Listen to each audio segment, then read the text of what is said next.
Victoria's voice echoed through the conference room like a judge delivering a final verdict.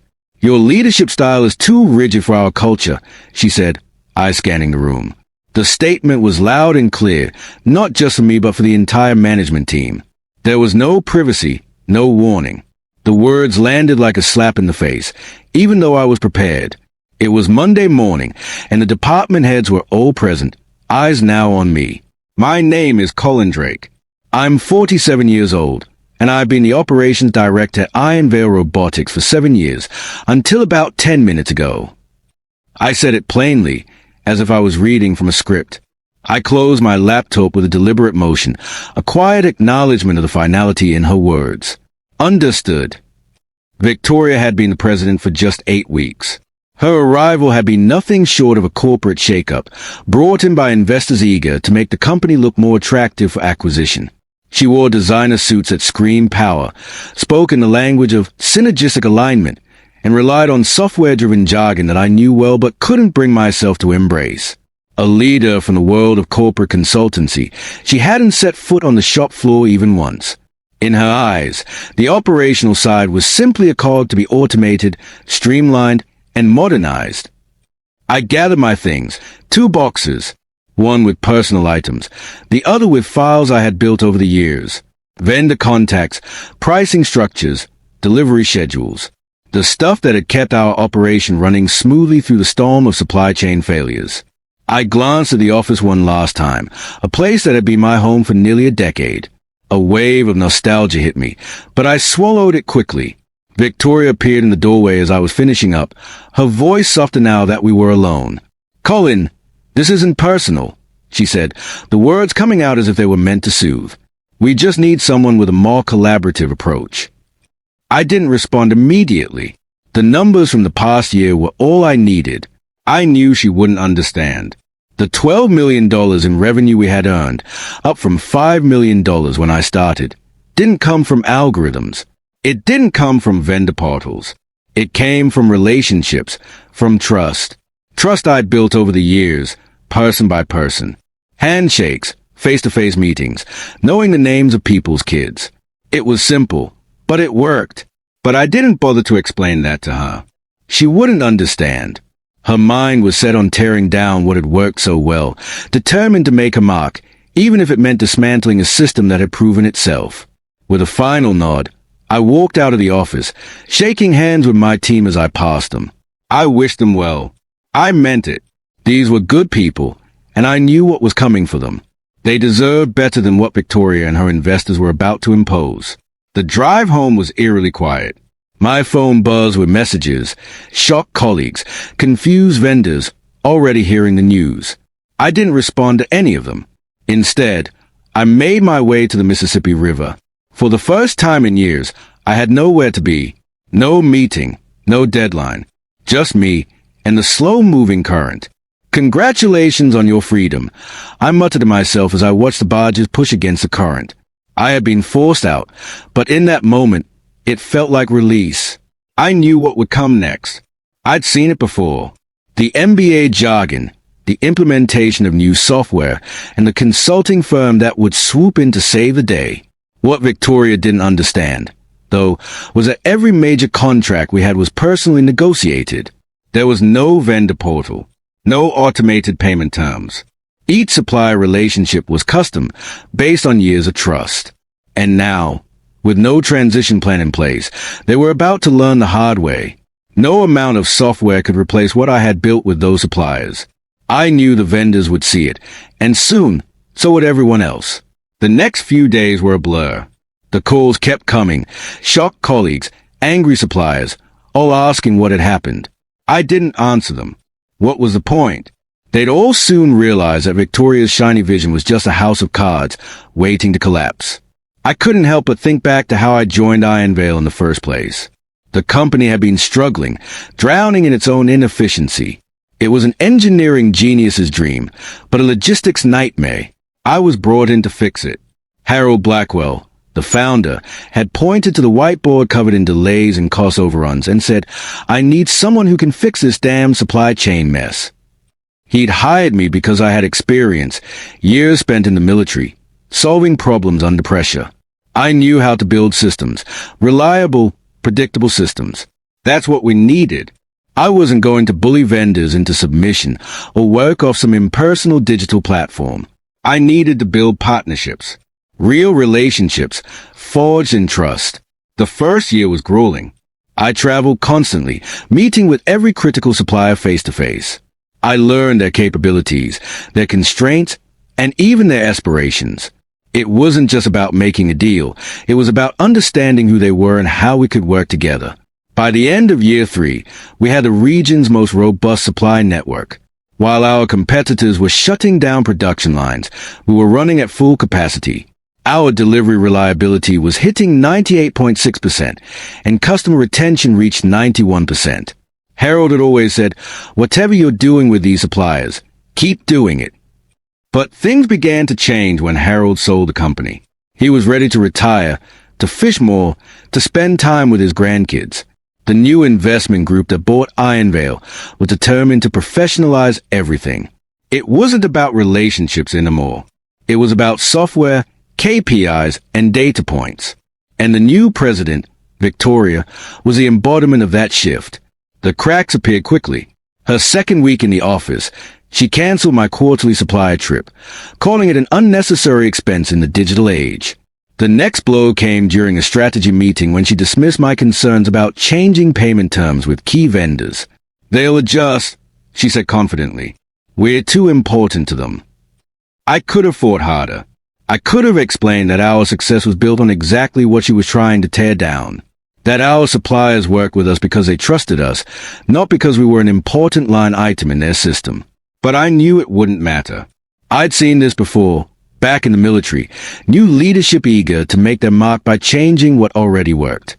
And I wasn't going to let it happen without preparing for the inevitable. So, I began backing up my files, copying my contact list, and preparing myself for the moment I knew would come. When it did, the only surprise was how public the firing was. The rest of the details were just noise. Victoria had made her choice. 3 days after I was fired, I got a call from Thomas Franklin, the chief engineer at Fwin Security, one of our biggest customers. He had heard what happened, and after some brief pleasantries, he asked me, "What's next for Colin Drake?" We met for lunch at a downtown steakhouse. Thomas, nearing 60, had the hands of a man who had spent his life building things. As we ate, he spoke frankly. "Listen, we already seen delays from Ironvale. Nothing major yet, but the warning signs are there. Your replacement is some kid fresh out of business school, talking about strategic procurement, but doesn't know the difference between grade 5 and grade 8 fasteners." I took a sip of my drink, masking my reaction. It was happening faster than I expected. "Not your problem anymore," Thomas continued. "But here's the thing that's interesting. We in Bulwarks is looking for someone to overhaul their operations. Their CEO, Julia Winters, is an old friend. When I heard what happened, I mentioned your name." I wasn't surprised by the offer. In fact, I had been expecting it. That evening, after the lunch with Thomas, my phone buzzed. Harold Blackwell. He was calling to ask what had happened, but I was already focused on the new opportunity. I had 4 solid offers by the end of the week, but the offer from William Bulwark stood out. Julia Winters wanted to meet. She was offering me the chance to rebuild operations from the ground up with full authority. It was everything I had built at Ironvale. But this time, there would be no Victoria, no investors demanding cost cuts at the expense of relationships. This time, I had the opportunity to create something sustainable. I accepted the offer and began work at William Bulwarks. It was a new chapter, one that started with a deep dive into their operations. I walked the floor, talked to line workers, and within 3 days, I had a list of their critical weaknesses. The first Friday after my arrival, I received a call from Victoria. It wasn't unexpected. Her message was polite but tense, asking if I could consult on a supply issue. I didn't return her call. The following Monday, my assistant forwarded me another email from Victoria, an urgent request for contact information from Midwest Precision. "They only dealt with me," she had written. I didn't reply. Instead, I called Harold, Julia, and 3 other companies that had tried to hire me over the years. By Friday, I had made my decision. I wasn't just going to rebuild somewhere else. I was going to show Victoria exactly what she had thrown away. 2 weeks after my departure from Iron Vale, the landscape started to shift. Boworks was thriving under my leadership, and I had started to rebuild their supply chain with the same personal touch that had worked so well at Iron Vale. I spent my days improving their inventory management, refining their production processes, and restoring long-neglected relationships with key suppliers. At the same time, Iron Vale's situation deteriorated just as I had predicted. More and more customers were pulling back, and the suppliers who had once been loyal were now raising prices or delaying deliveries. I wasn't causing this. Victoria was. Her impersonal, data-driven approach was backfiring. She didn't understand that business was about people, not just numbers. One Friday afternoon, I received an unexpected visitor at Boworks, Thomas Franklin. He had news that hit like a gut punch. "We're pulling all our business from Iron Vale," he said, without preamble. "We can't rely on them anymore. Sorry to hear that, but we need a new supplier. Someone who can deliver without the drama. Someone like Wien." He was right. Iron Vale was crumbling. I knew it, and so did everyone else. What Victoria hadn't anticipated was that the relationships I had forged weren't just important to Iron Vale. They were the backbone of the entire supply chain. Without them, the company was exposed. But this wasn't about watching Iron Vale fall. It was about creating an opportunity out of their collapse. I saw a way forward. With the right investment, Boworks could expand into manufacturing the same components Iron Vale had once dominated. And if we could bring in Iron Vale's key clients, the company's downfall could become our rise. I discussed the possibility with Julia Winters, the CEO of Boworks. She had given me full autonomy over operations, but I needed her approval to take the next step. We could purchase Iron Vale's assets and integrate their operations into ours, securing not only the intellectual property but also the loyal customer base and workforce that Victoria's vision had ignored. Julia was initially skeptical, but as the financial advantages became clearer, she started to come around. "If we move, it needs to be soon," she said, "before they lose too much value." I knew what had to be done. I wasn't orchestrating Iron Vale's downfall. Victoria and her investors were doing that all by themselves. I just needed to be there to pick up the pieces when it all fell apart. The following week, I called Harold Blackwell, my old boss, and laid out the plan. He was reluctant at first. The idea of buying Iron Vale from under the current investors' noses didn't sit well with him. But when I explained how close Iron Vale was to complete collapse, Harold saw the opportunity. "Let's see what they're willing to do," he said, after some contemplation. "You approach them, but do it through me. I'll talk to the investors first, test the waters. We don't want to show our hand too early." By the following Monday, Harold called back. "They bit harder than I expected," he said. "Barely negotiated. They are desperate to sell before next quarter's financials hit. They want out. Colin." I gathered the team at Boworks to prepare for the acquisition. We structured the deal carefully, ensuring that we would retain as many employees as possible, employees I knew personally, people whose hard work deserved a better future than what Victoria had planned for them. In the end, the deal was finalized in record time. Iron Vale was ours. The real work began after the paperwork was signed. I walked into Iron Vale's headquarters with Julia and our legal team, ready to oversee the integration of the two companies. I hadn't planned for any of this to happen this way. But now, it felt like the only thing that made sense. Victoria wasn't there. She was too busy, too distracted by the idea of saving face. But I knew she would show up soon. At 9 a.m. sharp, we entered Iron Vale's conference room. Harold and I stood by the door as Julia took control of the meeting. Victoria was there, her eyes narrowing as she saw me standing at the front of the room. "What is this?" she demanded, clearly rattled. "You can't be serious. We're not selling to him." She glanced at Jeffrey Pearson, the lead investor, but he didn't support her. Harold spoke calmly. "Mr. Drake is here representing the acquiring company. We're here to finalize the acquisition terms." I stood quietly, my hands clasped behind my back. This wasn't about me. This was about showing Victoria and her investors that the foundation they had built was fragile, held together by the relationships I had built, not by the software they thought could replace it. Julia stepped forward and took control. "Boworks is acquiring Iron Vale's assets," she announced. and Colin Drake will be overseeing the integration. Victoria's face was a mixture of disbelief and fury. You can't do this, she spat. Here's the reason we're in this mess. He sabotaged everything. I didn't flinch. I haven't contacted a single Iron Veil vendor since I left, I said calmly. I'd be happy to provide phone records, emails, and sworn statements confirming that. Victoria didn't respond.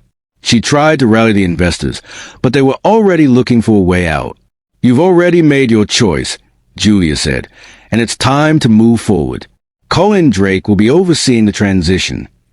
As we wrapped up the meeting, Victoria gathered her things, visibly defeated. The investors stayed behind, eager to finalize the deal and cut their losses. The next few months were a whirlwind of activity. The integration of Iron Veil and We in Bulwarks went smoothly, despite the challenges. We kept 185 of the original 200 employees, streamlined production, and restored the company's reputation with its suppliers. We hit $20 million in annual revenue, nearly double what Iron Veil had reached at its peak. Julia had kept her promise. I was now a minority owner, with real skin in the game. As I walked through the production floor one evening, Brian, our new production manager, approached me with an update on the vendor situation. Midwest Precision just confirmed the new delivery schedule, he said, and Valeria Components agreed to the quality improvement program. They appreciate the return to the old way of doing business. I nodded. Good. Let's visit them next month to see the improvements firsthand. Brian gave me a questioning look. By the way, heard anything about Victoria Consulting for a private equity firm in Chicago? I shook my head. I don't know, but I doubt she learned anything from all of this. 6 months later, the company was thriving, stronger than ever. Harold stopped by my office one evening, a smile on his face. You proved your point, he said, leaning against the doorframe. Built it back better than before. I looked up at him, smiling quietly. It wasn't about proving a point, I said. It was about making sure the right people were in charge. Harold chuckled. Sure, Colin.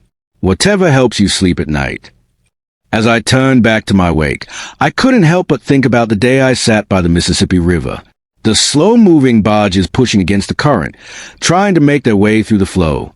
Sometimes, going with the flow isn't the answer. Sometimes, you have to push back, not with anger or vengeance, but with quiet determination.